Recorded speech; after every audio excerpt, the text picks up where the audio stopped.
I still remember that day perfectly. The smell of my mother's coffee, the sound of birds chirping outside our suburban home, and the moment my future was stolen from me. Emma, my mother said, not quite meeting my eyes, we need to talk about your college fund. I was 18, fresh out of high school with a perfect GPA and an acceptance letter to MIT. I'd spent years dreaming about studying computer science, about building something revolutionary. The $120,000 in my college fund, money my grandparents had set aside specifically for my education, was my ticket to that future. What about it? I asked, though something in her tone made my stomach twist. My brother Marcus chose that moment to swagger into the kitchen, still wearing his football jersey from last night's game. At 20, he was on his third attempt at community college, more interested in parties than passing grades. Your brother needs the money more, Mom said quietly. He's struggling and well, you're smart. You can figure something out. The world seemed to tilt sideways. That's my money, I whispered. Grandma and Grandpa left it for my education. Don't be selfish, Emma, Marcus cut in, grabbing an apple from the counter. You can get loans or whatever. I need this chance to turn my life around. I turned to my father, who had been silently reading his newspaper. Dad, please. This isn't fair. He lowered his paper slightly, sighing. Life isn't fair, Emma. Your brother needs a fresh start. You've always been the responsible one. You'll find a way. The responsible one. That's what they always called me when they needed me to sacrifice something for Marcus. When they missed my science fair to attend his football game. When they spent my 16th birthday money on his car repairs. When they chose him over and over again. I got into MIT, I said, my voice shaking. This was my dream. Dreams change, Mom replied, already pulling out the paperwork to transfer my college fund to Marcus's account. Maybe consider the local community college? You could live at home, save money. I watched as she signed away my future, remembering all the nights I'd stayed up late studying while Marcus partied. All the achievements I'd earned while he coasted on charm and excuses. All the times I'd been told I was the smart one, only to discover that being smart meant I deserved less support, not more. There, Mom said, finishing the last signature. It's done. Marcus, honey, this is your chance to really apply yourself. Marcus grinned, already texting his friends. Thanks, Mom. I won't let you down this time. But I wasn't listening anymore. Something had hardened inside me, like molten steel being quenched in ice water. If they wanted me to figure something out, I would. Just not the way they expected. That night I packed my bags. Not dramatically, not with tears or slammed doors. Quietly, methodically, like I was solving a complex equation. I took my laptop, my savings from 3 years of part-time coding jobs, and the determination that had earned me that MIT acceptance letter. I left a note, don't worry about me. I'll figure something out. The next morning I was on a bus to Silicon Valley. I had $3,000 in savings, a laptop full of code I'd written, and an idea that would either make me or break me. No safety net, no family support, nothing but my brain and my will to succeed. I spent the first month sleeping on a friend's couch, coding 18 hours a day. By day I took any programming job I could find. By night I worked on my project, a revolutionary algorithm for processing big data. Something that would change how companies handled information. 6 months later I had a working prototype and eyes burning from endless nights of coding. I lived on ramen and coffee, treating every dollar like it was my last. While Marcus was spending my college fund on new cars and spring break trips, I was building something that would reshape the tech industry. 1 year after leaving home I got my first investor meeting. The venture capitalist looked skeptical when I walked in. Just a 19-year-old girl with dark circles under her eyes and a laptop held together with duct tape. Then I showed him my algorithm. 2 hours later I walked out with a $2 million seed investment and a valuation that made my stolen college fund look like pocket change. I called home once during that first year. Mom answered, her voice bright. Emma, we've missed you. Marcus is doing so well with his classes now. He's thinking about business school. That's nice, I said, watching my company's servers process data for our first major client. I'm doing fine too. Oh honey, are you still doing that computer thing? You know, it's not too late to come home. The community college has some openings. I hung up. They didn't need to know about my growing company, about the patents pending, about the major tech firms already trying to buy my algorithm. Let them think I was still their responsible daughter who would figure something out. 5 years passed. My company, Phoenix Data Systems, grew from a one-woman operation to a tech giant employing thousands. I stayed out of the press, letting my work speak for itself. As far as my family knew, I was still struggling to make ends meet somewhere in California.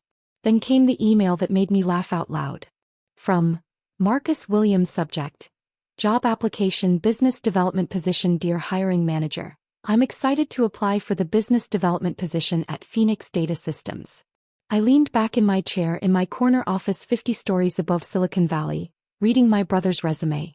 Full of exaggerations, half-truths, and that same charm that had always gotten him what he wanted. He had no idea he was applying to his sister's company. No idea that the mysterious CEO everyone in tech talked about was the same sister whose future he'd helped steal.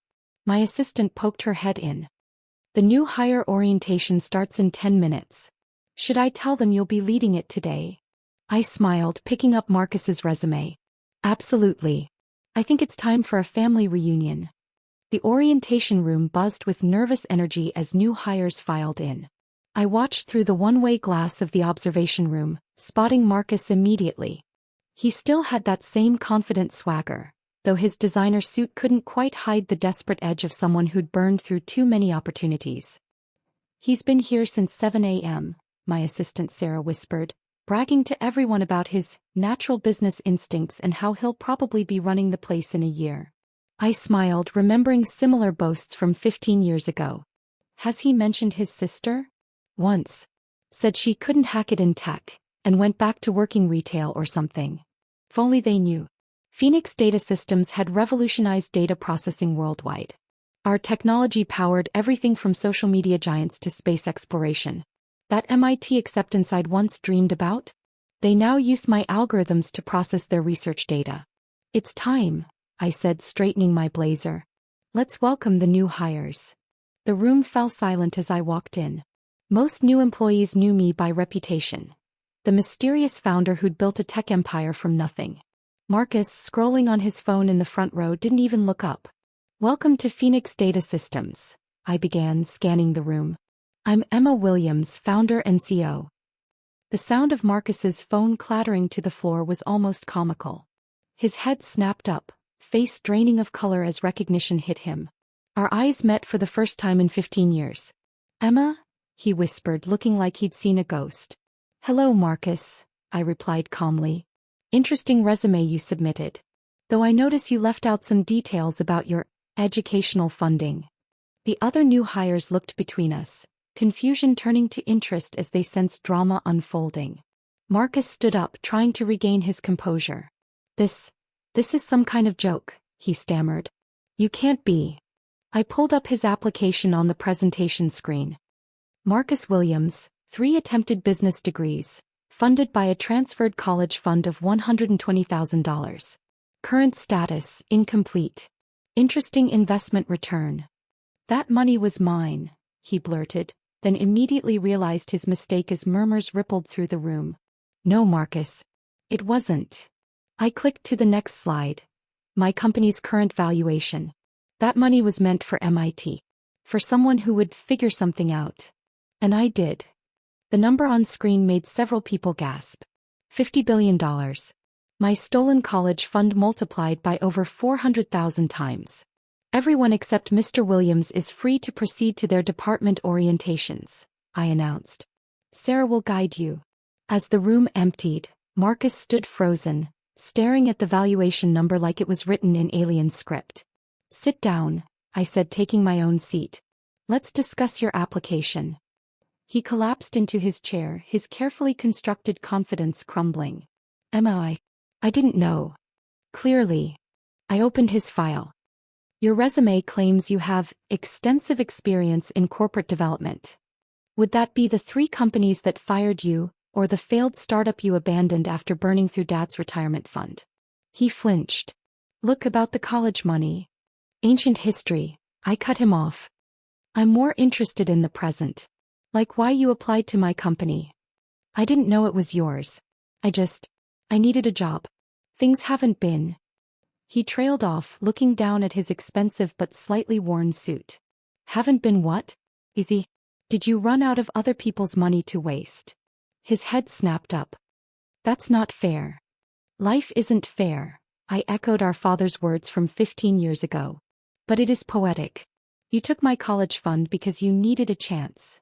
Now you're here asking for another chance, from the sister whose future you stole. I was young, he protested weakly. Mom and Dad said a lot of things. I stood up, walking to the window overlooking the city. They said I was smart enough to figure it out. They said you needed the support more. They said dreams change. I turned back to face him. They were right about one thing. I did figure it out. Without the money, without their support, without anything except my own determination. And now here you are, applying to work for the sister you left behind. Marcus's shoulders slumped. So you brought me here just to humiliate me? To reject me in person? No. I sat down again, sliding a folder across the table. I brought you here to offer you a job. He looked up, confusion written across his face. What? Entry level. Data processing department. Starting salary matches your experience, which means barely above minimum wage. No special treatment, no shortcuts, no borrowed glory. But why? Because unlike you, Mom and Dad, I understand the value of earning your way. This is your chance, Marcus. Your real chance. Not bought with stolen money or family favors, but with actual work. He opened the folder with trembling hands. These requirements, these performance metrics, are non-negotiable. You'll start at the bottom just like I did. You'll work your way up just like I did. Or you'll fail on your own merits, just like you've been doing. And if I refuse? I smiled. Then you can explain to Mom and Dad how you turned down a job at one of the biggest tech companies in the world. I'm sure they'll understand. They always did when it came to you. Marcus stared at the contract for a long moment. They don't know, do they? About all this? About what you've built? No. They still think I'm that responsible daughter who'll figure something out. The last time Mom called, she suggested I take some community college classes. He winced. God, Emma. I'm sorry. For everything. Sorry doesn't pay back $120,000. Or 15 years of missed opportunities. I stood up. But maybe honest work will start to make up for it. Your choice, brother. After a long moment, he picked up the pen and signed. Welcome to Phoenix Data Systems, I said, standing up. Orientation starts at 8 a.m. tomorrow. Don't be late. Emma, he called as I reached the door. Did you ever think about reaching out? Letting them know? I paused. They'll find out soon enough. The company's going public next month. Should be interesting when they see my name in the headlines. As I walked back to my office, my phone buzzed with a text from Mom. Honey, have you thought more about those community college classes? It's never too late to get a proper education. I smiled, thinking about the upcoming IPO that would make me one of the richest women in tech. About the headlines that would show my family exactly what their responsible daughter had built. About Marcus's first day tomorrow, learning what it means to actually earn something. Don't worry, Mom, I typed back. I figured something out. Sometimes the best revenge isn't just success. It's success so massive it turns stolen opportunities into pocket change. And sometimes the hardest lesson isn't learning to succeed. It's learning to work for it.